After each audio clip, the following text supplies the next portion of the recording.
평화와 질서를 유지하는 한국인의 능력은 문화적 회복력과 집단 정신의 증거였습니다. 특히 여행의 예측 불가능성 속에서도 평정심을 유지하고 적응하는 능력은 단순한 편의가 아니라 강점이라는 것을 강력하게 상기시켜 주었습니다. 마지막 승객이 비행기에 탑승할 때 저는 성취감과 감사함을 느꼈습니다. 한국인 승객들과 함께한 경험을 통해 주변 사람들의 태도와 환경이 얼마나 중요한지를 저에게 일깨워 주었어요. 공항의 제자리에 서 있을 때 지나가는 여행객들의 북적거림은 제 일상에 익숙한 배경이 되었습니다. 공항은 다양한 문화와 행동 양식의 용광로와도 같아서 항상 매혹적인 곳입니다. 하지만 오늘 제 시선을 사로잡은 것은 제게 상당한 불편함을 주는 무언가였습니다. 다른 승객들과는 다른 모습이었어요. 수많은 승객들 사이에서 눈에 띄는 한 사람이 있었는데 바로 계속 기침을 하는 중국인 남성이었습니다.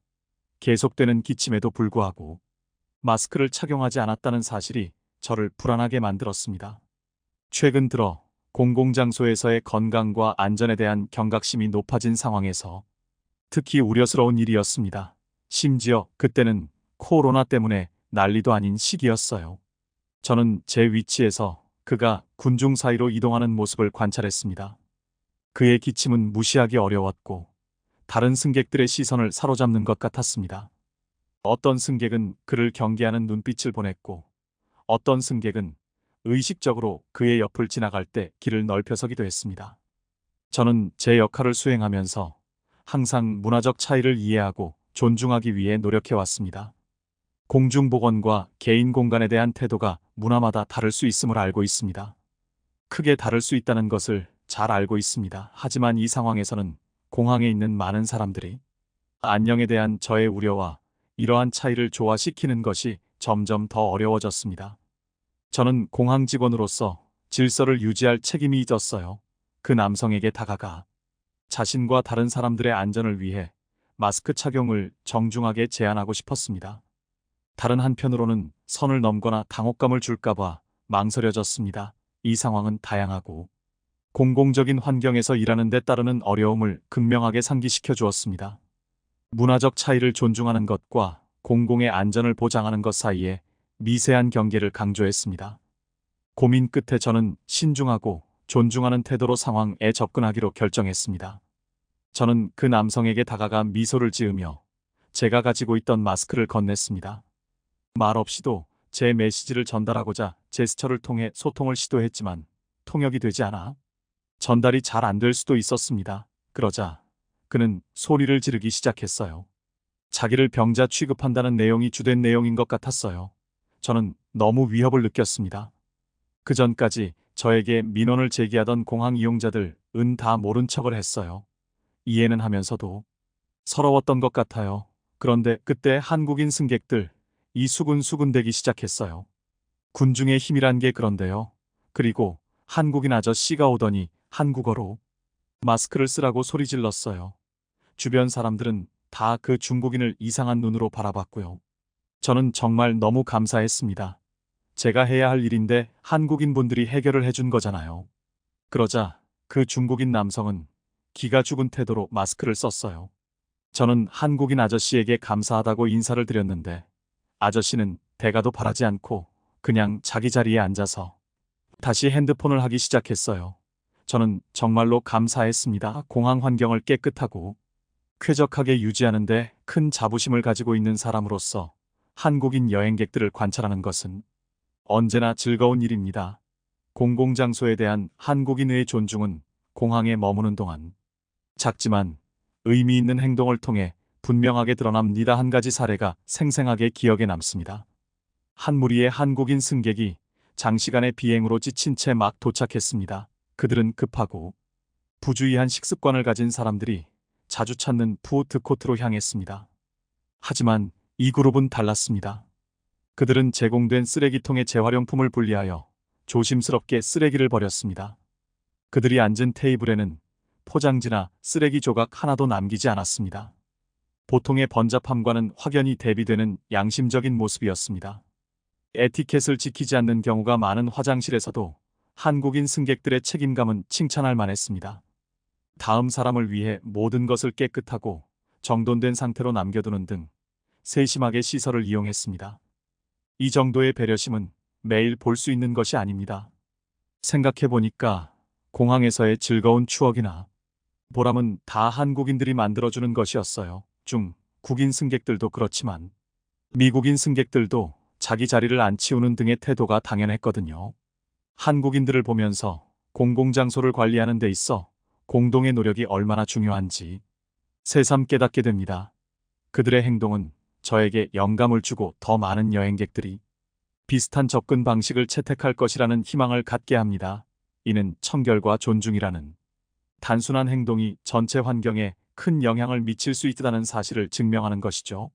저는 정말 편견을 가지지 않으려고 노력하는데요.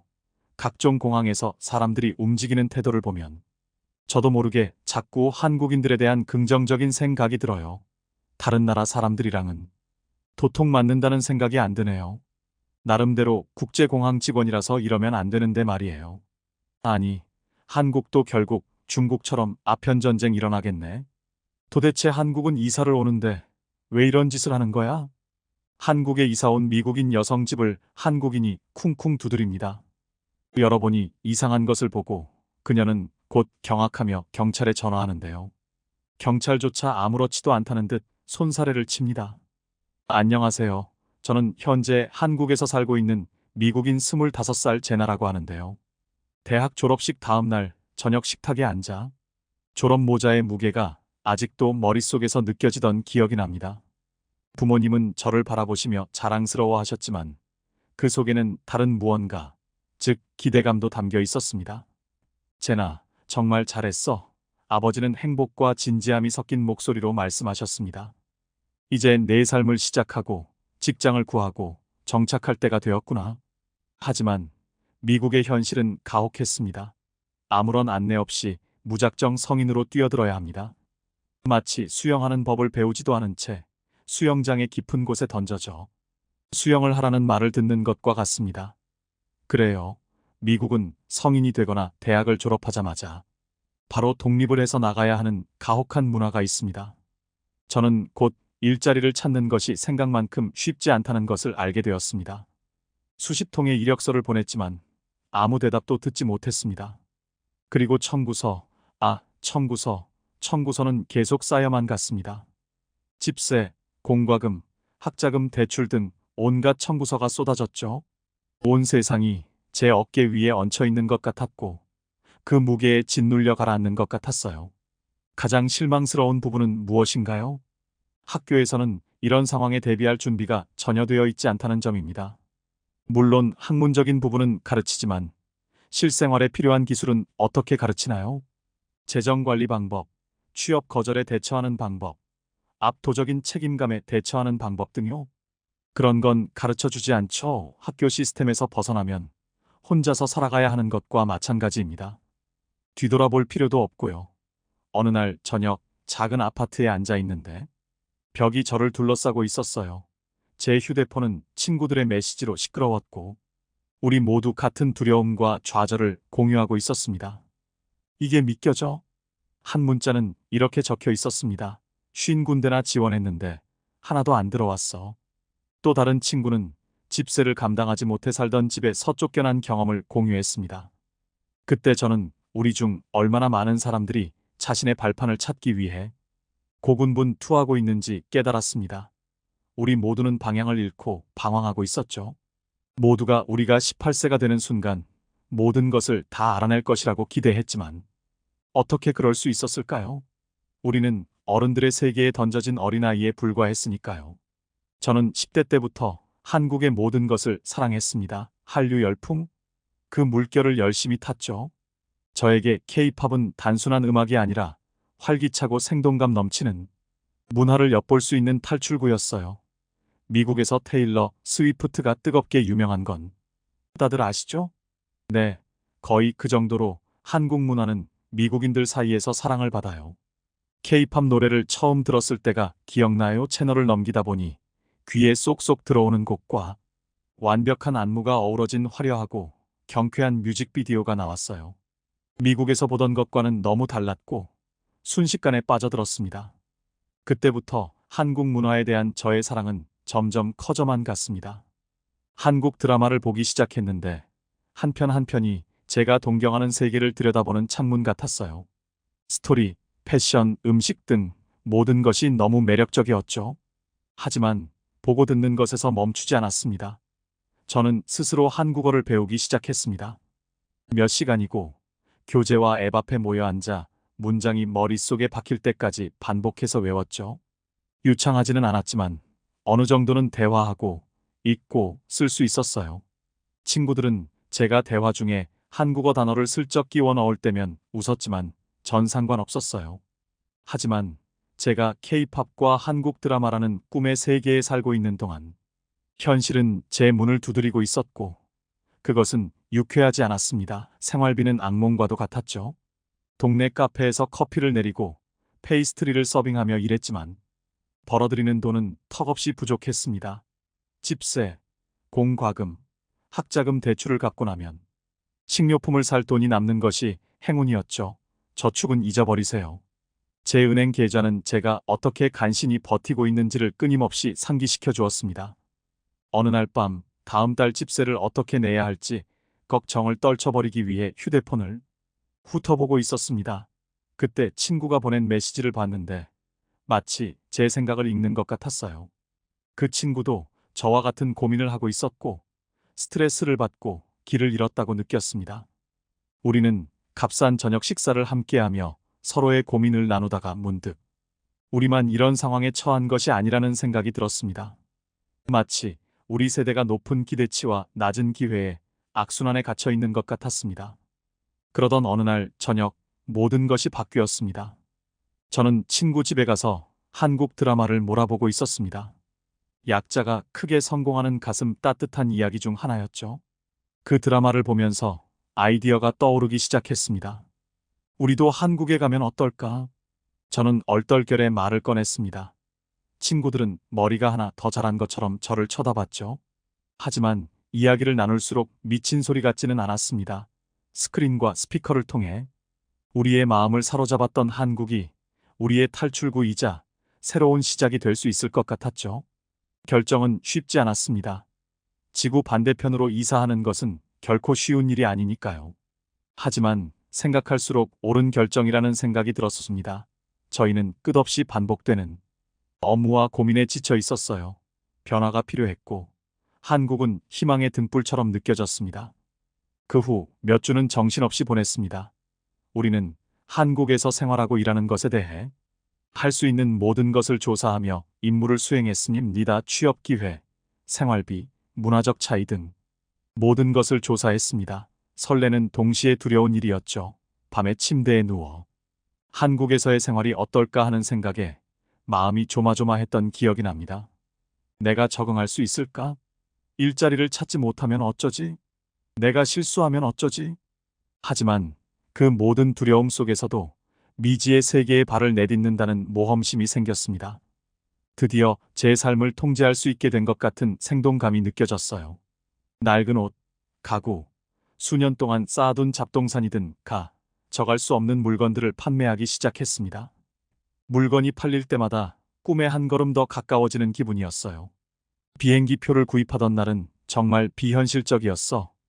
실제로 한국으로 이사를 가게 되었으니까요. 서울행 비행기 옆에 인쇄된 제 이름이 적힌 편도 항공권을 보며 흥분과 공포가 뒤섞인 감정을 느꼈던 기억이 납니다. 바로 이거였어요. 이제 돌이킬 수 없었습니다. 비행기를 타기 전날 밤, 저는 잠을 이룰 수 없었습니다. 텅 빈 아파트에 여행 가방으로 둘러싸인 채 누워 떠나야 할 모든 것을 생각했습니다. 가족, 친구, 제가 알던 삶, 이 모든 것이 너무 멀리 떨어져 있을 것 같았어요. 그러다 저를 기다리고 있는 가능성, 모험, 새로운 경험에 대해 생각했습니다. 저는 문제에서 도망치는 것이 아니라 새로운 것, 흥미로운 것을 향해 달려가고 있었습니다. 다음 날 편도 항공권을 손에 쥐고 희망으로 가득 찬 마음으로 비행기에 몸을 실었을 때 저는 이것이 새로운 장의 시작이라는 것을 알았습니다. 저는 마음속으로 크게 외쳤습니다. 대한민국, 내가 간다. 서울에서 비행기에서 내리자 긴장감과 설렘이 뒤섞인 기분이 들었습니다. 공항은 한국어와 영어로 된 표지판, 분주하게 움직이는 사람들로 북적거렸습니다.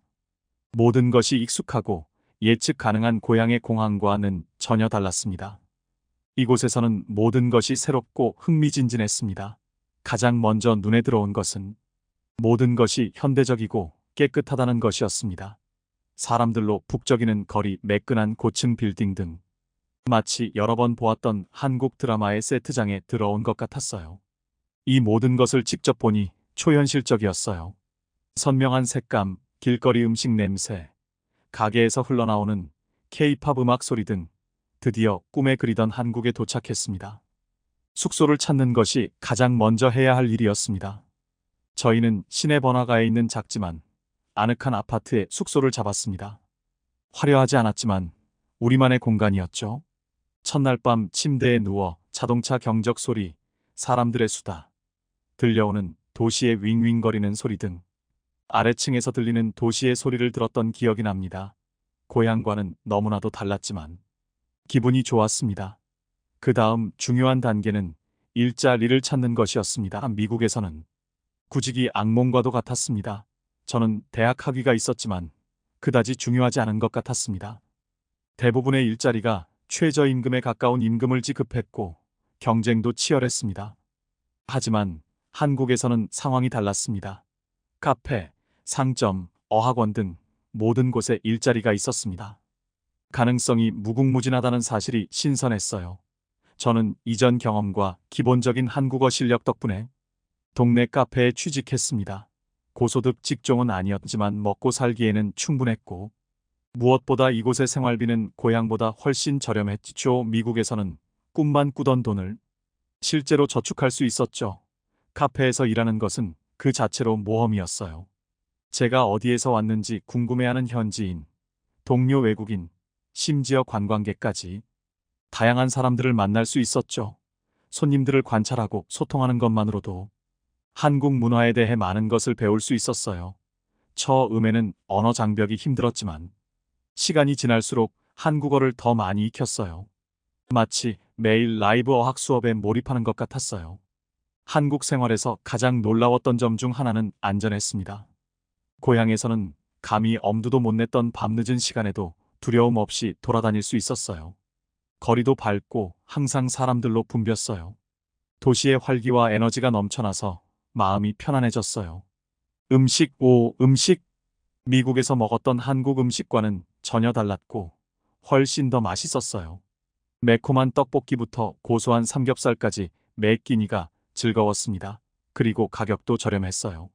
외식에 큰 돈을 들이지 않아도 되었고 새로운 요리와 맛을 탐험하는 것도 좋았습니다. 하지만 모든 것이 순조롭지만은 않았습니다. 새로운 문화에 적응하는 데는 어려움이 따랐습니다. 제게 익숙한 것과는 너무나 다른 관습과 사회적 규범이 있었죠. 남의 집에 들어가기 전에 신발을 벗는 것부터 사람들이 서로 인사하는 방식까지 모든 것이 저에게는 낯설었습니다. 미국은 저보다 나이가 한참 많으신 분들에게도 그냥 손을 흔들며 하이하는 게 문화인데 한국은 90도 인사를 해야 했거든요. 그래서 오해를 먹은 적도 있지만 착하신 할머니 분께서 가르쳐 주셨습니다. 하지만 저는 배우고 적응하고 싶었습니다. 멀리서부터 사랑에 빠진 이 새로운 문화를 받아들이고 싶었습니다. 가장 기억에 남는 순간 중 하나는 경복궁을 방문했을 때였어요. 드라마에서 보긴 했지만 직접 보니 또 다른 느낌이었어요. 건축물, 역사 등 마치 시간을 거슬러 올라간 것 같았어요. 궁궐의 아름다움과 웅장함에 둘러싸여 경복궁 경리를 걸으며 경외감을 느꼈던 기억이 납니다. 이것이 바로 제가 꿈꿔왔던 대한민국이었고 저는 이곳에서 그것을 경험하고 있었습니다. 어느 날 저는 미국에서는 비용 때문에 망설였던 머리를 자르고 새로운 헤어 컬러를 시도해보기로 결심했습니다. 미국에서는 머리를 다듬는데 수백 달러가 훌쩍 넘는 비용이 들었습니다. 하지만 여기 한국에서는 달랐습니다. 솔직히 말해서 약간 긴장한 상태로 세련된 미용실에 들어섰습니다. 하지만 스타일리스트는 언어 장벽에도 불구하고 매우 친절했습니다. 그리고 가격은 $100도 안 됐어요. 믿을 수가 없었어요. 지갑을 비우지 않고도 K- 드라마 스타가 된 기분을 느끼며 그곳을 빠져나왔어요. 하지만 그건 시작에 불과했습니다. 한국의 안전은 또 다른 문제입니다. 어느 날 저녁 한국인 친구와 함께 카페에서 녹차 라떼를 마시다가 깜짝 놀랄 만한 사실을 발견했습니다. 옆 테이블에 앉아있던 한 남성이 자리에서 일어나 노트북을 테이블 위에 올려놓는 것이었습니다. 노트북을 열어놓고 어디론가 가버렸죠. 미국이었다면 그 노트북은 순식간에 사라졌을 겁니다. 그런데 여기서는 친구가 웃으면서 한국에서는 그런 걱정은 안 해도 돼라고 말하더군요. 저는 깜짝 놀랐습니다. 단순히 노트북 때문이 아니라 이곳의 신뢰와 공동체 의식 때문이었어요. 제가 익숙했던 것과는 너무 달랐어요. 그러면서 친구는 장난스럽게 한국은 노트북은 안 훔쳐가는데 자리는 훔쳐가니까 노트북으로 자리 맡아놓고 가야 하더군요. 이제 제가 진짜 문화 충격을 받았던 날에 대해 말씀드리자면 그 모든 것이 찹쌀떡에서 시작되었습니다. 저는 아파트에 있었었는데 갑자기 초인종이 울려서 밖을 내다보니 모르는 사람이 무언가 쟁반을 들고 있는 것이 보였습니다. 가까이 다가가서 보니 하얀 가루가 뿌려진 떡을 가지런히 쌓아놓은 것이었습니다. 고향에서는 개인주의가 종교와도 같아요. 사람들은 자기 일에만 신경 쓰고 그게 다예요. 그런데 새로운 이웃들이 저에게 찹쌀떡을 권하는 거예요. 처음에는 망설였어요. 미국에서는 처음 보는 사람이 직접 만든 음식을 들고 집 앞에 오면 의심부터 하게 되잖아요. 사연은 게다가 하얀 가루는 글쎄요. 그냥 의심스러워 보였어요. 하지만 설명을 들어보니 한국에서는 새로운 곳으로 이사할 때 이웃과 떡을 나눠 먹는 전통이 있다고 합니다. 인사를 나누고 새로운 출발을 다짐하는 의미로 말이죠. 그리고 흰 가루는요. 그냥 볶은 콩가루인데 전혀 해롭지 않고 아주 맛있어요. 정말 감동받았어요. 이 친절과 공동체의 몸짓은 정말 따뜻했어요. 한국 사람들이 얼마나 따뜻하고 정이 많은지 깨달았어요. 한국에서 친구들과 함께 살면서 기복이 심하긴 하지만 평화와 질서를 유지하는 한국인의 능력은 문화적 회복 탄력성과 집단 정신의 증거였습니다. 특히 여행의 예측 불가능성 속에서도 평정심을 유지하고 적응하는 능력은 단순한 편의가 아니라 강점이라는 것을 강력하게 상기시켜 주었습니다. 마지막 승객이 비행기에 탑승할 때 저는 성취감과 감사함을 느꼈습니다. 한국인 승객들과 함께한 경험을 통해 주변 사람들의 태도와 환경이 얼마나 중요한지를 저에게 일깨워 주었어요. 공항에 제자리에 서 있을 때 지나가는 여행객들의 북적거림은 제 일상에 익숙한 배경이 되었습니다. 공항은 다양한 문화와 행동 양식의 용광로와도 같아서 항상 매혹적인 곳입니다. 하지만 오늘 제 시선을 사로잡은 것은 제게 상당한 불편함을 주는 무언가였습니다. 다른 승객들과는 다른 모습이었어요. 수많은 승객들 사이에서 눈에 띄는 한 사람이 있었는데 바로 계속 기침을 하는 중국인 남성이었습니다. 계속되는 기침에도 불구하고 마스크를 착용하지 않았다는 사실이 저를 불안하게 만들었습니다. 최근 들어 공공장소에서의 건강과 안전에 대한 경각심이 높아진 상황에서 특히 우려스러운 일이었습니다. 심지어 그때는 코로나 때문에 난리도 아닌 시기였어요. 저는 제 위치에서 그가 군중 사이로 이동하는 모습을 관찰했습니다. 그의 기침은 무시하기 어려웠고 다른 승객들의 시선을 사로잡는 것 같았습니다. 어떤 승객은 그를 경계하는 눈빛을 보냈고 어떤 승객은 의식적으로 그의 옆을 지나갈 때 길을 넓히며 비켜서기도 했습니다. 저는 제 역할을 수행하면서 항상 문화적 차이를 이해하고 존중하기 위해 노력해왔습니다. 공중보건과 개인 공간에 대한 태도가 문화마다 크게 다를 수 있다는 것을 잘 알고 있습니다. 하지만 이 상황에서는 공항에 있는 많은 사람들의 안녕에 대한 저의 우려와 이러한 차이를 조화시키는 것이 점점 더 어려워졌습니다. 저는 공항 직원으로서 질서를 유지할 책임이 있었어요. 그 남성에게 다가가 자신과 다른 사람들의 안전을 위해 마스크 착용을 정중하게 제안하고 싶었습니다. 다른 한편으로는 선을 넘거나 당혹감을 줄까봐 망설여졌습니다. 이 상황은 다양하고 공공적인 환경에서 일하는 데 따르는 어려움을 극명하게 상기시켜 주었습니다. 문화적 차이를 존중하는 것과 공공의 안전을 보장하는 것 사이에 미세한 경계를 강조했습니다.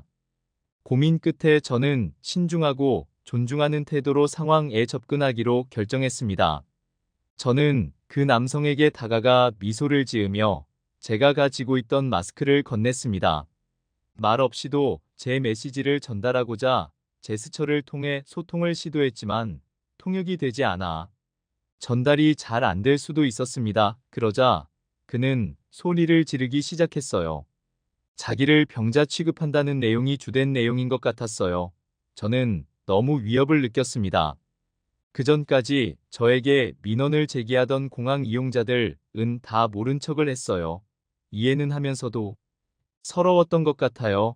그런데 그때 한국인 승객들이 수근수근대기 시작했어요. 군중의 힘이란 게 그런데요. 그리고 한국인 아저씨가 오더니 한국어로 마스크를 쓰라고 소리질렀어요. 주변 사람들은 다 그 중국인을 이상한 눈으로 바라봤고요. 저는 정말 너무 감사했습니다. 제가 해야 할 일인데 한국인 분들이 해결을 해준 거잖아요. 그러자 그 중국인 남성은 기가 죽은 태도로 마스크를 썼어요. 저는 한국인 아저씨에게 감사하다고 인사를 드렸는데요. 아저씨는 대가도 바라지 않고 그냥 자기 자리에 앉아서 다시 핸드폰을 하기 시작했어요. 저는 정말로 감사했습니다. 공항 환경을 깨끗하고 쾌적하게 유지하는데 큰 자부심을 가지고 있는 사람으로서 한국인 여행객들을 관찰하는 것은 언제나 즐거운 일입니다. 공공장소에 대한 한국인의 존중은 공항에 머무는 동안 작지만 의미 있는 행동을 통해 분명하게 드러납니다. 한 가지 사례가 생생하게 기억에 남습니다.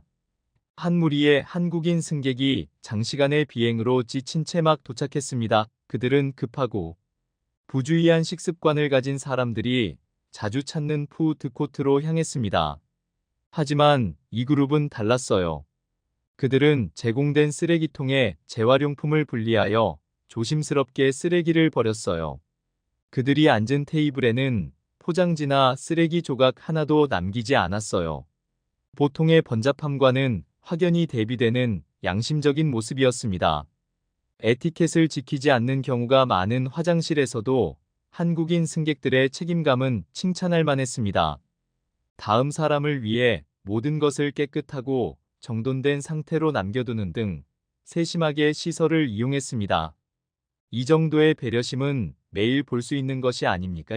다 생각해보니까 공항에서의 즐거운 추억이나 보람은 다 한국인들이 만들어주는 것이었어요. 중국인 승객들도 그렇지만 미국인 승객들도 자기 자리를 안 치우는 등의 태도가 당연했거든요. 한국인들을 보면서 공공장소를 관리하는 데 있어 공동의 노력이 얼마나 중요한지 새삼 깨닫게 됩니다. 그들의 행동은 저에게 영감을 주고 더 많은 여행객들이 비슷한 접근 방식을 채택할 것이라는 희망을 갖게 합니다. 이는 청결과 존중이라는 단순한 행동이 전체 환경에 큰 영향을 미칠 수 있다는 사실을 증명하는 것이죠. 저는 정말 편견을 가지지 않으려고 노력하는데요. 각종 공항에서 사람들이 움직이는 태도를 보면 저도 모르게 자꾸 한국인들에 대한 긍정적인 생각이 들어요. 다른 나라 사람들이랑은 도통 맞는다는 생각이 안 드네요. 나름대로 국제공항 직원이라서 이러면 안 되는데 말이에요. 아니, 한국도 결국 중국처럼 아편전쟁 일어나겠네. 도대체 한국은 이사를 오는데 왜 이런 짓을 하는 거야? 한국에 이사 온 미국인 여성 집을 한국인이 쿵쿵 두드립니다. 여러분이 이상한 것을 보고 그녀는 곧 경악하며 경찰에 전화하는데요. 경찰조차 아무렇지도 않다는 듯 손사래를 칩니다. 안녕하세요. 저는 현재 한국에서 살고 있는 미국인 25살 제나라고 하는데요. 대학 졸업식 다음 날 저녁 식탁에 앉아 졸업 모자의 무게가 아직도 머릿속에서 느껴지던 기억이 납니다. 부모님은 저를 바라보시며 자랑스러워하셨지만 그 속에는 다른 무언가, 즉 기대감도 담겨 있었습니다. 제나, 정말 잘했어. 아버지는 행복과 진지함이 섞인 목소리로 말씀하셨습니다. 이제 내 삶을 시작하고 직장을 구하고 정착할 때가 되었구나. 하지만 미국의 현실은 가혹했습니다. 아무런 안내 없이 무작정 성인으로 뛰어들어야 합니다. 마치 수영하는 법을 배우지도 않은 채 수영장의 깊은 곳에 던져져 수영을 하라는 말을 듣는 것과 같습니다. 그래요. 미국은 성인이 되거나 대학을 졸업하자마자 바로 독립을 해서 나가야 하는 가혹한 문화가 있습니다. 저는 곧 일자리를 찾는 것이 생각만큼 쉽지 않다는 것을 알게 되었습니다. 수십 통의 이력서를 보냈지만 아무 대답도 듣지 못했습니다. 그리고 청구서는 계속 쌓여만 갔습니다. 집세, 공과금, 학자금 대출 등 온갖 청구서가 쏟아졌죠. 온 세상이 제 어깨 위에 얹혀 있는 것 같았고 그 무게에 짓눌려 가라앉는 것 같았어요. 가장 실망스러운 부분은 무엇인가요? 학교에서는 이런 상황에 대비할 준비가 전혀 되어 있지 않다는 점입니다. 물론 학문적인 부분은 가르치지만 실생활에 필요한 기술은 어떻게 가르치나요? 재정관리 방법, 취업 거절에 대처하는 방법, 압도적인 책임감에 대처하는 방법 등은 무엇일까요? 그런 건 가르쳐주지 않죠. 학교 시스템에서 벗어나면 혼자서 살아가야 하는 것과 마찬가지입니다. 뒤돌아볼 필요도 없고요. 어느 날 저녁 작은 아파트에 앉아 있는데 벽이 저를 둘러싸고 있었어요. 제 휴대폰은 친구들의 메시지로 시끄러웠고 우리 모두 같은 두려움과 좌절을 공유하고 있었습니다. 이게 믿겨져? 한 문자는 이렇게 적혀 있었습니다. 50군데나 지원했는데 하나도 안 들어왔어. 또 다른 친구는 집세를 감당하지 못해 살던 집에 서쫓겨난 경험을 공유했습니다. 그때 저는 우리 중 얼마나 많은 사람들이 자신의 발판을 찾기 위해 고군분투하고 있는지 깨달았습니다. 우리 모두는 방향을 잃고 방황하고 있었죠. 모두가 우리가 18세가 되는 순간 모든 것을 다 알아낼 것이라고 기대했지만 어떻게 그럴 수 있었을까요? 우리는 어른들의 세계에 던져진 어린아이에 불과했으니까요. 저는 10대 때부터 한국의 모든 것을 사랑했습니다. 한류 열풍? 그 물결을 열심히 탔죠. 저에게 K-팝은 단순한 음악이 아니라 활기차고 생동감 넘치는 문화를 엿볼 수 있는 탈출구였어요. 미국에서 테일러 스위프트가 뜨겁게 유명한 건 다들 아시죠? 네, 거의 그 정도로 한국 문화는 미국인들 사이에서 사랑을 받아요. K-팝 노래를 처음 들었을 때가 기억나요. 채널을 넘기다 보니 귀에 쏙쏙 들어오는 곡과 완벽한 안무가 어우러진 화려하고 경쾌한 뮤직비디오가 나왔어요. 미국에서 보던 것과는 너무 달랐고 순식간에 빠져들었습니다. 그때부터 한국 문화에 대한 저의 사랑은 점점 커져만 갔습니다. 한국 드라마를 보기 시작했는데 한 편 한 편이 제가 동경하는 세계를 들여다보는 창문 같았어요. 스토리, 패션, 음식 등 모든 것이 너무 매력적이었죠. 하지만 보고 듣는 것에서 멈추지 않았습니다. 저는 스스로 한국어를 배우기 시작했습니다. 몇 시간이고 교재와 앱 앞에 모여 앉아 문장이 머릿속에 박힐 때까지 반복해서 외웠죠. 유창하지는 않았지만 어느 정도는 대화하고 읽고 쓸 수 있었어요. 친구들은 제가 대화 중에 한국어 단어를 슬쩍 끼워 넣을 때면 웃었지만 전 상관없었어요. 하지만 제가 K-팝과 한국 드라마라는 꿈의 세계에 살고 있는 동안 현실은 제 문을 두드리고 있었고 그것은 유쾌하지 않았습니다. 생활비는 악몽과도 같았죠. 동네 카페에서 커피를 내리고 페이스트리를 서빙하며 일했지만 벌어들이는 돈은 턱없이 부족했습니다. 집세, 공과금, 학자금 대출을 갚고 나면 식료품을 살 돈이 남는 것이 행운이었죠. 저축은 잊어버리세요. 제 은행 계좌는 제가 어떻게 간신히 버티고 있는지를 끊임없이 상기시켜 주었습니다. 어느 날 밤, 다음 달 집세를 어떻게 내야 할지 걱정을 떨쳐버리기 위해 휴대폰을 훑어보고 있었습니다. 그때 친구가 보낸 메시지를 봤는데 마치 제 생각을 읽는 것 같았어요. 그 친구도 저와 같은 고민을 하고 있었고 스트레스를 받고 길을 잃었다고 느꼈습니다. 우리는 값싼 저녁 식사를 함께하며 서로의 고민을 나누다가 문득 우리만 이런 상황에 처한 것이 아니라는 생각이 들었습니다. 마치 우리 세대가 높은 기대치와 낮은 기회의 악순환에 갇혀 있는 것 같았습니다. 그러던 어느 날 저녁 모든 것이 바뀌었습니다. 저는 친구 집에 가서 한국 드라마를 몰아보고 있었습니다. 약자가 크게 성공하는 가슴 따뜻한 이야기 중 하나였죠. 그 드라마를 보면서 아이디어가 떠오르기 시작했습니다. 우리도 한국에 가면 어떨까? 저는 얼떨결에 말을 꺼냈습니다. 친구들은 머리가 하나 더 자란 것처럼 저를 쳐다봤죠. 하지만 이야기를 나눌수록 미친 소리 같지는 않았습니다. 스크린과 스피커를 통해 우리의 마음을 사로잡았던 한국이 우리의 탈출구이자 새로운 시작이 될 수 있을 것 같았죠. 결정은 쉽지 않았습니다. 지구 반대편으로 이사하는 것은 결코 쉬운 일이 아니니까요. 하지만 생각할수록 옳은 결정이라는 생각이 들었습니다. 저희는 끝없이 반복되는 업무와 고민에 지쳐 있었어요. 변화가 필요했고 한국은 희망의 등불처럼 느껴졌습니다. 그 후 몇 주는 정신없이 보냈습니다. 우리는 한국에서 생활하고 일하는 것에 대해 할 수 있는 모든 것을 조사하며 임무를 수행했습니다. 취업 기회, 생활비, 문화적 차이 등 모든 것을 조사했습니다. 설레는 동시에 두려운 일이었죠. 밤에 침대에 누워 한국에서의 생활이 어떨까 하는 생각에 마음이 조마조마했던 기억이 납니다.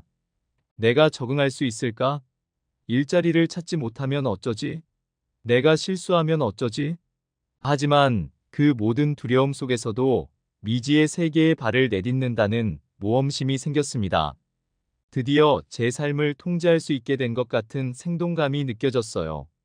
낡은 옷, 가구, 수년 동안 쌓아둔 잡동사니든 져갈 수 없는 물건들을 판매하기 시작했습니다. 물건이 팔릴 때마다 꿈에 한 걸음 더 가까워지는 기분이었어요. 비행기 표를 구입하던 날은 정말 비현실적이었어. 실제로 한국으로 이사를 가게 되었으니까요.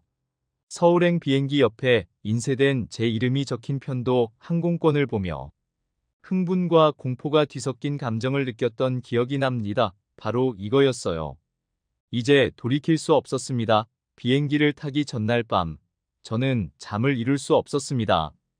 텅 빈 아파트에 여행 가방으로 둘러싸인 채 누워 떠나야 할 모든 것을 생각했습니다. 가족, 친구, 제가 알던 삶, 이 모든 것이 너무 멀리 떨어져 있을 것 같았어요. 그러다 저를 기다리고 있는 가능성, 모험, 새로운 경험에 대해 생각했습니다. 저는 문제에서 도망치는 것이 아니라 새로운 것, 흥미로운 것을 향해 달려가고 있었습니다. 다음 날 편도 항공권을 손에 쥐고 희망으로 가득 찬 마음으로 비행기에 몸을 실었을 때 저는 이것이 새로운 장의 시작이라는 것을 알았습니다. 저는 마음속으로 크게 외쳤습니다. 대한민국, 내가 간다. 서울에서 비행기에서 내리자 긴장감과 설렘이 뒤섞인 기분이 들었습니다. 공항은 한국어와 영어로 된 표지판, 분주하게 움직이는 사람들로 북적거렸습니다.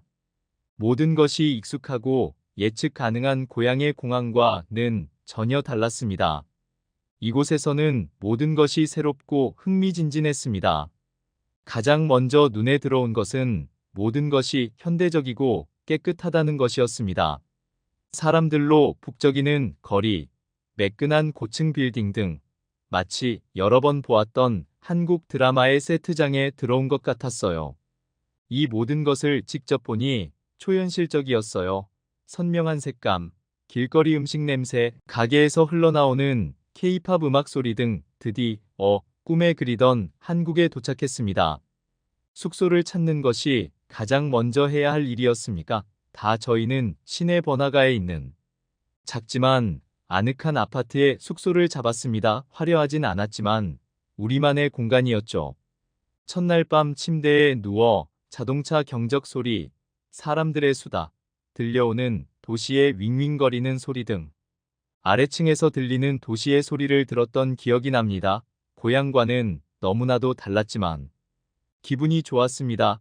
그 다음 중요한 단계는 일자리를 찾는 것이었습니다. 미국에서는 구직이 악몽과도 같았습니다. 저는 대학 학위가 있었지만 그다지 중요하지 않은 것 같았습니다. 대부분의 일자리가 최저임금에 가까운 임금을 지급했고 경쟁도 치열했습니다. 하지만 한국에서는 상황이 달랐습니다. 카페, 상점, 어학원 등 모든 곳에 일자리가 있었습니다. 가능성이 무궁무진하다는 사실이 신선했어요. 저는 이전 경험과 기본적인 한국어 실력 덕분에 동네 카페에 취직했습니다. 고소득 직종은 아니었지만 먹고 살기에는 충분했고 무엇보다 이곳의 생활비는 고향보다 훨씬 저렴했죠. 미국에서는 꿈만 꾸던 돈을 실제로 저축할 수 있었죠. 카페에서 일하는 것은 그 자체로 모험이었어요. 제가 어디에서 왔는지 궁금해하는 현지인, 동료 외국인, 심지어 관광객까지 다양한 사람들을 만날 수 있었죠. 손님들을 관찰하고 소통하는 것만으로도 한국 문화에 대해 많은 것을 배울 수 있었어요. 처음에는 언어 장벽이 힘들었지만 시간이 지날수록 한국어를 더 많이 익혔어요. 마치 매일 라이브 어학 수업에 몰입하는 것 같았어요. 한국 생활에서 가장 놀라웠던 점 중 하나는 안전했습니다. 고향에서는 감히 엄두도 못 냈던 밤늦은 시간에도 두려움 없이 돌아다닐 수 있었어요. 거리도 밝고 항상 사람들로 붐볐어요. 도시의 활기와 에너지가 넘쳐나서 마음이 편안해졌어요. 음식. 미국에서 먹었던 한국 음식과는 전혀 달랐고 훨씬 더 맛있었어요. 매콤한 떡볶이부터 고소한 삼겹살까지 매 끼니가 즐거웠습니다. 그리고 가격도 저렴했어요. 외식에 큰 돈을 들이지 않아도 되었고 새로운 요리와 맛을 탐험하는 것도 좋았습니다. 하지만 모든 것이 순조롭지만은 않았습니다. 새로운 문화에 적응하는 데는 어려움이 따랐습니다. 제게 익숙한 것과는 너무나 다른 관습과 사회적 규범이 있었죠. 남의 집에 들어가기 전에 신발을 벗는 것부터 사람들이 서로 인사하는 방식까지 모든 것이 저에게는 낯설었습니다.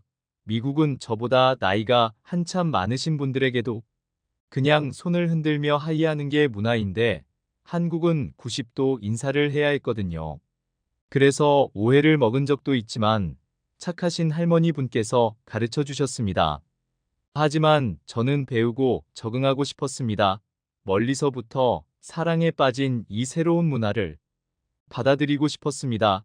가장 기억에 남는 순간 중 하나는 경복궁을 방문했을 때였어요. 드라마에서 보긴 했지만 직접 보니 또 다른 느낌이었어요. 건축물, 역사 등 마치 시간을 거슬러 올라간 것 같았어요.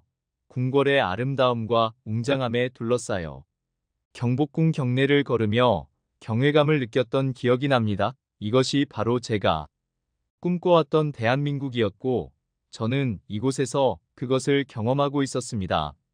어느 날 저는 미국에서는 비용 때문에 망설였던 머리를 자르고 새로운 헤어 컬러를 시도해보기로 결심했습니다.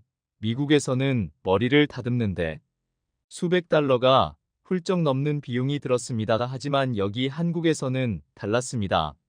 솔직히 말해서 약간 긴장한 상태로 세련된 미용실에 들어섰습니다. 하지만 스타일리스트는 언어 장벽에도 불구하고 매우 친절했고 가격은 어떻게 되나요? 100달러도 안 됐어요. 믿을 수가 없었어요. 지갑을 비우지 않고도 K- 드라마 스타가 된 기분을 느끼며 그곳을 빠져나왔어요. 하지만 그건 시작에 불과했습니다. 한국의 안전은 또 다른 문제입니다. 어느 날 저녁 한국인 친구와 함께 카페에서 녹차 라떼를 마시다가 깜짝 놀랄 만한 사실을 발견했습니다. 옆 테이블에 앉아있던 한 남성이 자리에서 일어나 노트북을 테이블 위에 올려놓는 것이었습니다.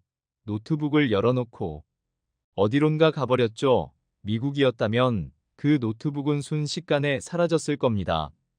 그런데 여기서는 친구가 웃으면서 한국에서는 그런 걱정은 안 해도 돼라고 말하더군요.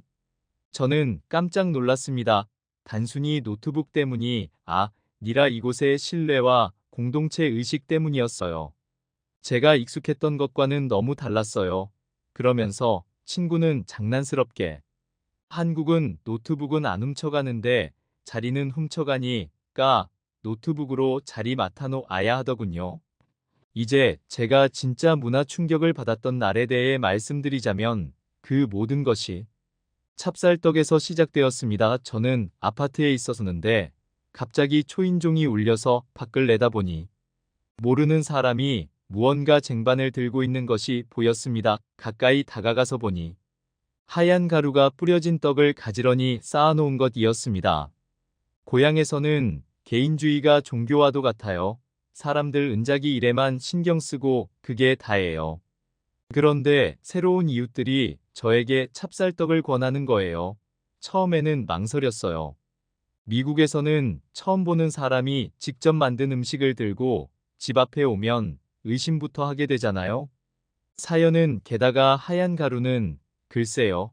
그냥 의심스러워 보였어요. 하지만 설명을 들어보니 한국에서는 새로운 곳으로 이사할 때 이웃과 떡을 나눠 먹는 전통이 있다고 합니다. 인사를 나누고 새로운 출발을 다짐하는 의미로 말이죠. 그리고 흰 가루는요. 그냥 볶은 콩가루인데 전혀 해롭지 않고 아주 맛있어요. 정말 감동받았어요. 이 친절과 공동체의 몸짓은 정말 따뜻했어요. 한국 사람들이 얼마나 따뜻하고 정이 많은지 깨달았어요.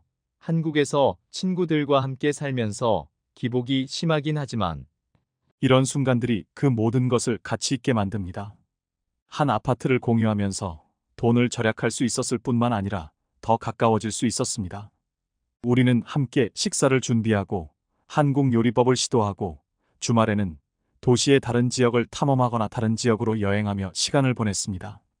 한국은 번화한 서울거리부터 고즈넉한 시골까지 볼거리가 많은 아름다운 곳입니다. 한국에서 시간을 보낼수록 대중교통의 편리함, 다양한 길거리 음식, 시간대에 상관없이 전반적으로 안전한 거리 등 사소한 것들에 더욱 감사하게 되었습니다. 항상 경계심을 늦추지 말아야 한다고 느꼈습니다.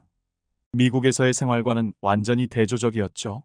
가장 좋은 점은 건강상의 이점입니다. 미국에서는 거의 걷지 않았습니다. 왜냐하면 미국은 어디를 가도 차가 필요해요. 멀기 때문이죠. 아니 걸어서 10분짜리 슈퍼마트라도 조금만 어둑어둑해지면 위험하기 때문에 차를 끌고 나가야 해요. 하지만 여기서는 한 걸음 한 걸음 걸을 때마다 새로운 곳이었어요. 은행이었다가 노래방이었다가 할 수가 있었죠. 주변에는 맛있는 먹거리들도 많았고요. 그래서 비록 차는 없었지만 저는 걸어 다닐 수 있었어요. 그것뿐만이 아니었어요. 국가에서 제공하는 킥보드랑 자전거가 있었는데 그것은 소액만 지불을 하면 바로 달 수가 있더라고요. 심지어는 연간 회원권으로 신청하면 한 달에 10,000원도 안 쓰는 꼴이니까 엄청 싸더라고요. 여러분들도 모르셨다면 신청해보세요. 저는 이미 했답니다. 그리고 교통편은 또 다른 매력이었죠. 버스와 지하철은 늘 쾌적했고 임산부석 노약자석도 따로 있었어요. 미국에는 그런 게 따로 없거든요. 버스에 노약자석이나 장애인석 이런 것도 딱히 없고 지하철에는 더더욱이 없죠. 그리고 지하철에는 늘 노숙자가 가득해서 두려웠고 애초에 지하철이나 버스 같은 게 그닥 대중화가 되어 있지도 않아서 그닥 쓰지도 않아요. 그런데 여기는 깔끔한 데다가 노숙자도 딱히 없었고 정말 선진국 그 자체더라. 또 미국은 지하철이 있긴 한데 도로 위로 다니는 기차도 있거든요. 하지만 막 많이 가는 곳은 아니고 그냥 지상으로 돌아다니는 지하철 같은 거예요.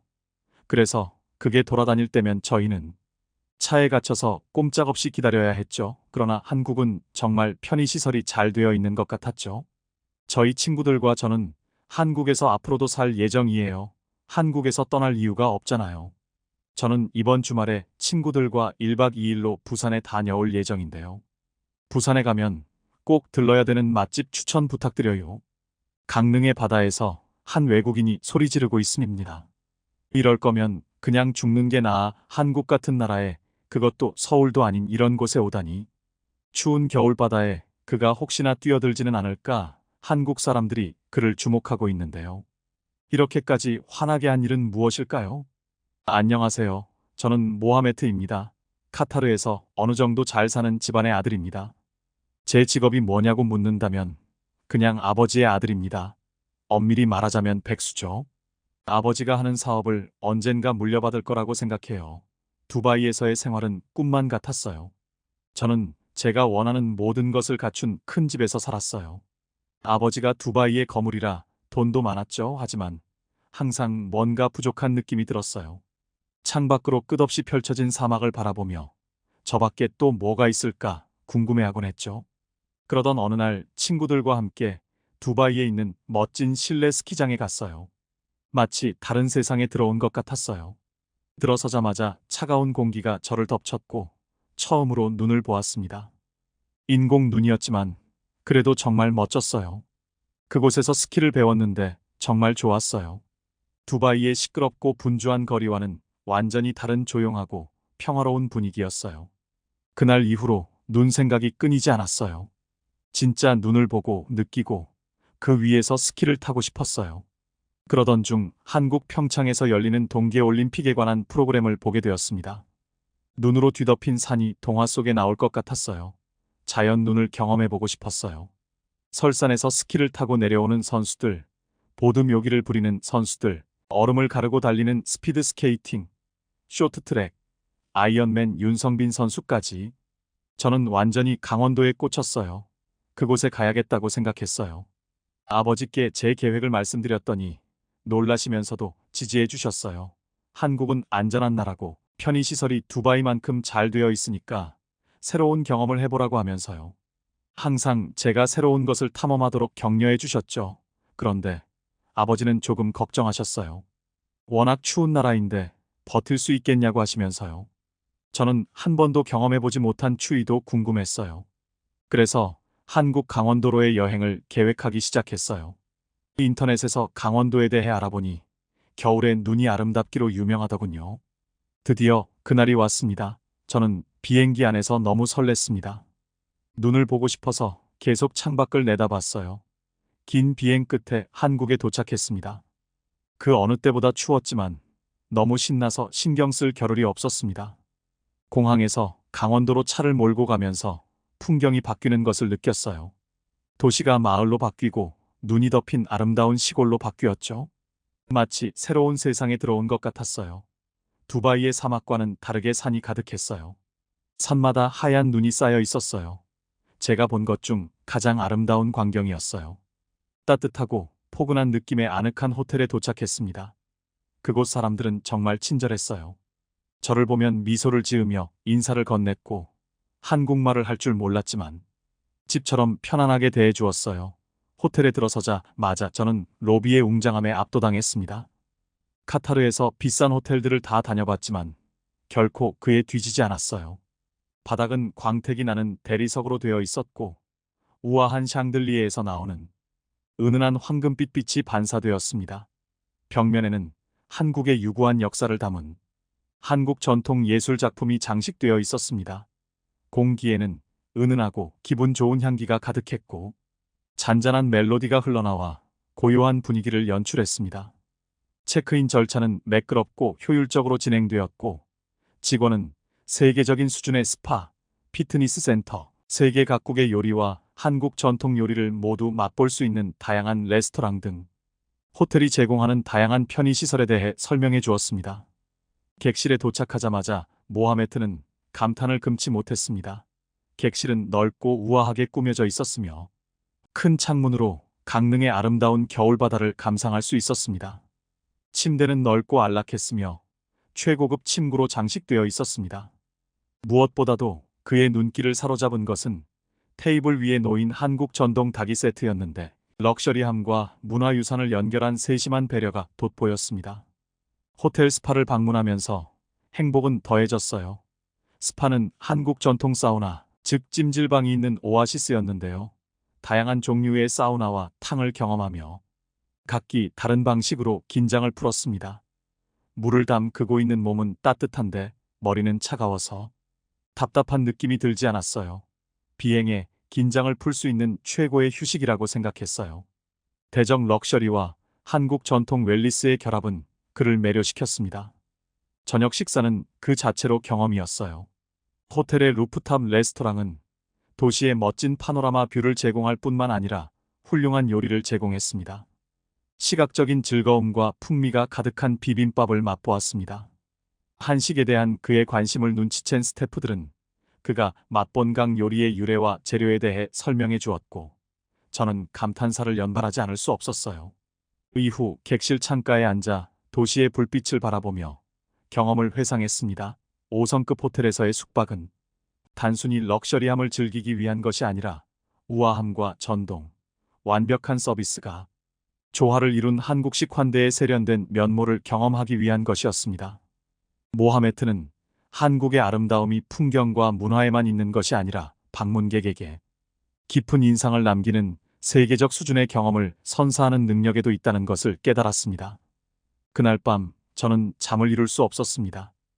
창 밖으로 달빛 아래에 눈 덮인 산을 계속 바라봤어요. 제 인생에서 가장 멋진 일이 시작될 것만 같았어. 요나는 일찍 일어나서 매우 흥분했습니다. 제 인생에서 이렇게 많은 눈을 본 적이 없었어요. 아침을 간단히 먹은 후 저는 그냥 걸어다니며 둘러보기로 했습니다. 제 인생에서 겨울바다라는 말은 없었는데 겨울바다를 처음 경험해봤어요. 공기는 차가웠고 숨을 쉴 때마다 상쾌한 기분이 들었어요. 저는 작은 마을을 걸으며 눈으로 덮인 동네 상점과 집들을 구경했습니다. 한옥의 지붕은 마치 하얀 모자를 쓴 것처럼 보였습니다. 저절로 미소가 지어졌습니다. 그때 눈이 내리기 시작했습니다. 저는 정말 행복했어요. 스키장에 가야만 눈을 볼 수 있는 게 아니라 하늘에서 눈이 내리는 모습을 처음 봤거든요. 처음에는 녹아내리던 눈이 곧 눈이 쌓이기 시작했습니다. 저는 거기 서서 눈송이가 제 얼굴에 떨어지는 것을 지켜봤어요. 마법 같았어요. 눈송이는 두바이의 스키 리조트에서 보던 눈송이와 너무 달랐어요. 더 부드럽고 가벼웠고 더 현실적으로 느껴졌어요. 눈이 손에서 녹아내리는 차가움에 기분이 좋았어요. 걷다가 작은 카페를 우연히 발견했어요. 눈 위에서 반짝이는 조명이 너무 따뜻하고 매력적으로 보였어요. 저는 들어가서 호떡이라는 메뉴를 주문했습니다. 한국식 팬케이크입니다. 유럽에서 먹어본 팬케이크와는 다르게 쫄깃한 맛이 좋았어요. 아이스크림을 같이 올려 먹으니까 환상적인 맛이었어요. 호떡을 만든 아주머니는 친절한 얼굴과 따뜻한 미소를 지어주었어요. 영어는 잘 못했지만 벽에 걸린 지도를 가리키며 강원도에 가볼 만한 곳을 알려주었습니다. 저는 그 아주머니께 감사의 인사를 드리고 꼭 그곳을 방문하겠다고 약속했습니다. 간식을 먹은 후 저는 그 아주머니가 알려준 장소 중 한 곳인 강릉의 오죽헌을 방문하기로 했습니다. 5만 원권 노란 지폐에 있던 인물이 살았던 장소라고 했어요. 그런 오래된 장소가 아직까지 잘 보존되어 있다는 게 놀라웠어요. 아주 오래되고 한국에서 중요한 역사적 장소입니까? 다 그곳까지의 여정은 아름다웠습니다. 눈 덮인 들판과 산을 지나갔어요. 모든 것이 엽서 그림처럼 보였어요. 오죽헌은 정말 멋졌어요. 한국의 전통 가옥이었는데 마치 시간을 거슬러 올라간 것 같았어요. 한국에서 가장 오래된 목주 주거용 건물 중 하나라는 것을 알게 되었어요. 가이드가 이곳의 역사와 그곳에 살았던 유명한 사람들에 대해 설명해 줬어요. 저는 매료되었어요. 두바이의 어떤 곳과도 너무 달랐어요. 그날 밤 저는 눈송이와 김치에 대한 꿈을 꾸다가 금세 잠이 들었습니다. 저는 호텔에서 한국 전통 조식으로 아침을 시작했어요. 정말 맛있었어요. 밥국, 생선, 그리고 반찬이라고 불리는 많은 반찬 등 다양한 종류의 음식이 나왔습니다. 모든 음식이 맛있고 두바이에 있는 집의 음식과는 달랐어요. 저는 특히 비빔밥이라는 음식이 마음에 들었어요. 밥에 야채, 고기, 매콤한 소스를 섞어 먹는 음식이죠. 맛있었어요. 아침 식사 후 저는 정말 멋진 온돌에 대해 배우러 나갔어요. 온돌은 바닥을 데우는 한국의 전통 난방 시스템입니다. 작은 마을에서 온돌이 있는 전통 한옥집을 보여주신 이 씨를 만났습니다. 그는 불을 떼면 바닥 아래 동로를 통해 열이 전달되는 온돌의 원리를 설명해 줬습니다. 은 추운데도 집안은 아늑하고 따뜻했습니다. 다음으로 저는 모험적인 것을 해보고 싶었습니다. 그래서 근처 스키장에 갔습니다. 산은 거대했고 슬로프는 부드러운 눈으로 덮여 있었습니다. 스키 장비를 빌려서 강습을 받았어요. 진짜 눈 위에서 스키를 타는 것은 두바이의 실내에서 스키를 타는 것과는 전혀 달랐어요. 많이 넘어지긴 했지만 정말 재미있었어요. 준이라는 친절한 스키 강사가 인내심을 가지고 제대로 스키를 타는 법을 가르쳐 줬어요. 그는 포기하지 않는 한국인의 정신과 그것이 동계올림픽에서 선수들에게 어떻게 도움이 되었는지에 대해 이야기해 주었습니다. 추워진 저는 저녁에 준이 추천해준 한국 전동 찻집을 방문했습니다. 평화로운 분위기에 작은 찻집에서 다양한 종류의 한국 차를 맛보았습니다. 제가 가장 좋아했던 것은 오미자로 만든 차, 오미자차였습니다. 새콤달콤한 맛과 달콤함이 동시에 느껴졌어요. 찻집을 운영하는 아주머니가 한국 문화에서 차가 얼마나 중요한지 알려주셨어요. 차는 단순한 음료가 아니라 긴장을 풀고 순간을 즐기는 방법이라고요. 다음 날 산에 가야 하는데 긴장을 다 풀어주는 것 같았어요. 하루는 모든 것을 덮은 새하얀 눈으로 시작되었습니다. 온 세상에 하얀 이불이 부드럽게 덮인 것 같았어요. 저는 야외에서 하루를 보내며 최대한 많은 겨울을 경험하기로 했습니다. 그날 밤 호텔로 돌아와서 하루 동안의 모든 경험에 대해 생각했습니다. 고요한 하이킹, 편안한 사우나, 얼음 낚시의 짜릿함, 새로운 친구들과 함께한 게임의 즐거움까지. 한국의 겨울은 단순히 추위와 눈만 있는 것이 아니라 다양한 방식으로 즐거움과 따뜻함을 찾는다는 것을 깨달았습니다. 스키를 타기에 완벽한 밝고 화창한 날에 눈을 떴습니다. 풍성한 아침 식사를 마치고 설렘과 긴장감이 뒤섞인 마음으로 알펜시아로 향했습니다. 리조트는 모든 연령대의 사람들로 붐비고 있었고 스키를 탈 준비를 마친 사람들로 가득했습니다. 눈 덮인 우뚝 솟은 산의 모습은 두렵기도 하고 경외감을 불러일으켰습니다. 저는 전날 스키 강사인 준이 가르쳐준 모든 것을 기억하려고 노력하면서 초급자 슬로프부터 시작했습니다. 처음 몇 번의 시도는 약간 거칠었고 몇 번 넘어지기도 했습니다. 하지만 넘어질 때마다 다시 일어섰고 그 어느 때보다 의지가 강해졌습니다. 포기하지 않는 한국인의 정신에 대한 준의 말이 떠올랐고 계속 도전할 수 있는 원동력이 되었습니다. 점차 스키에 익숙해지기 시작했어요. 차가운 바람을 얼굴에 맞으며 슬로프를 미끄러지듯 내려오는 기분은 짜릿했습니다. 전에는 경험해보지 못한 자유와 기쁨을 느꼈습니다. 스키를 타는 도중에 리조트의 작은 카페에서 잠시 휴식을 취했습니다. 핫초코 한 잔을 마시며 한국 청소년들과 이야기를 나눴습니다.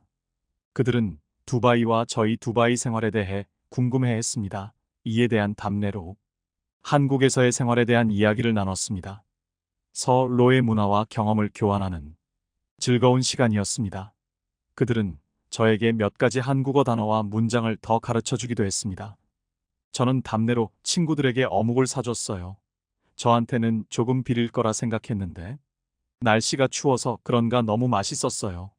오후에는 더 도전해보기로 결심하고 조금 더 상급 슬로프에 올라갔습니다. 더 힘들었고 셀 수 없을 만큼 많이 넘어졌어요. 하지만 그때마다 저는 한국인의 끈기 있는 정신을 떠올렸습니다. 하루가 끝날 무렵에는 좀 더 자신감을 가지고 슬로프를 내려오고 있었습니다. 해가 지기 시작하면서 설산 위로 황금빛 노을이 드리워지자 깊은 성취감을 느꼈습니다. 저는 도전에 직면하고 어려움을 겪었지만 포기하지 않았습니다. 스키장을 떠나서도 잊지 못할 교훈을 얻었습니다. 그날 저녁 호텔로 돌아와 하루를 되돌아보았습니다. 스키는 단순한 스포츠가 아니라 인생에 대한 은유였습니다. 때때로 넘어지지만 다시 일어나서 계속 나아갑니다. 그리고 때로는 예상치 못한 곳에서 기쁨을 찾기도 하죠. 저는 정말 눈과 관련된 모든 것을 하고 싶었어요. 다음 날 목적지는 설악산 국립공원이었습니다.